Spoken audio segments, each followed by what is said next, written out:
Nifikela ingoba lo mshado uzophuma koluhlelo okuthiwa i-Friday Night oluzovela ku-television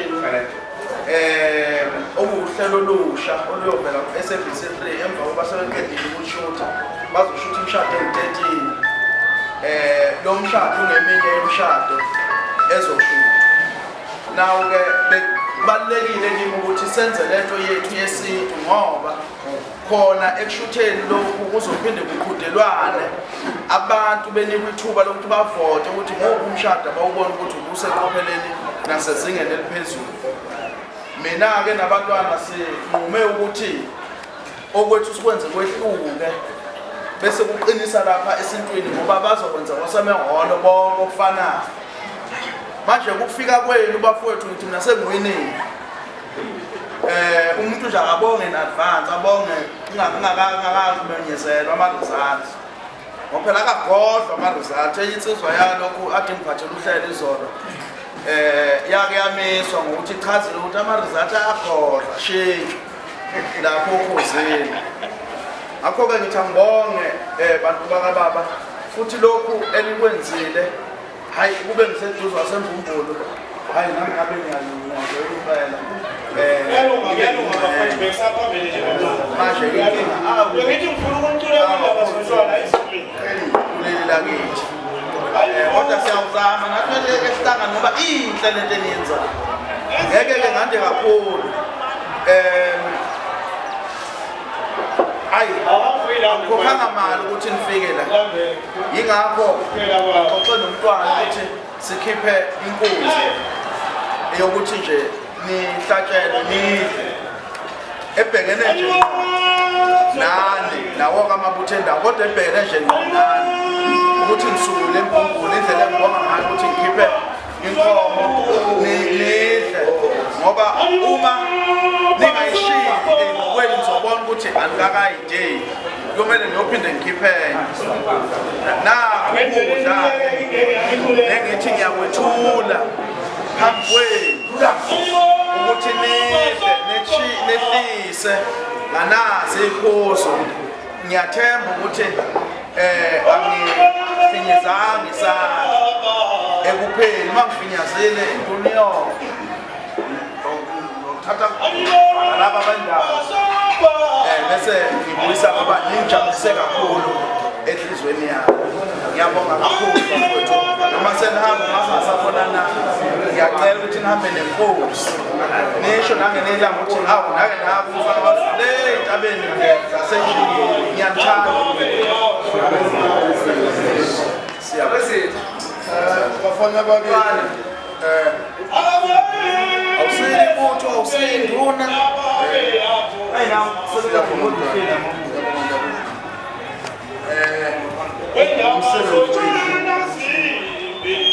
uma kunokuhle umsebenzi wethu lo wesayibhodlela akukhona ubuhle noma ngathi ngoba sesafika kuleli simo ayi ngoba size ngoba ukuthi mhlambe uma kunokuhle ngicabanga ukuthi sisebenze kakhulu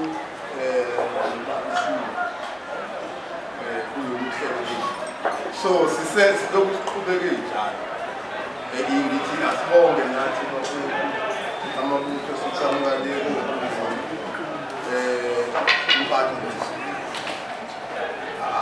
impatho siphathile kuyakho ukuthi besifike ensizweni eyithandayo nezazini kuyajabulisa ukufika ensizweni ezaziyo ngoba iyazi ukuthi yini efanele kanje ngoba kwezinye indawo sithi sifike sithi sineme sigcine sihambe singabonanga ngisho ngoba usuke sesikhohliwe abona bese befaka amasudu abamnyama nobhotshayo omhlophe bese besikhohliwe ukuthi konje khona abantu engekade abambakahlele ofona sesingaseka bafuthi kodwa nihambe kanjani yabo siyabonga kakhulu ngempela iqiniso ngokwesikhathi sekunzima ukubamba lana noma ngaba sisabonanga bese sikhathile yilo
Jimmy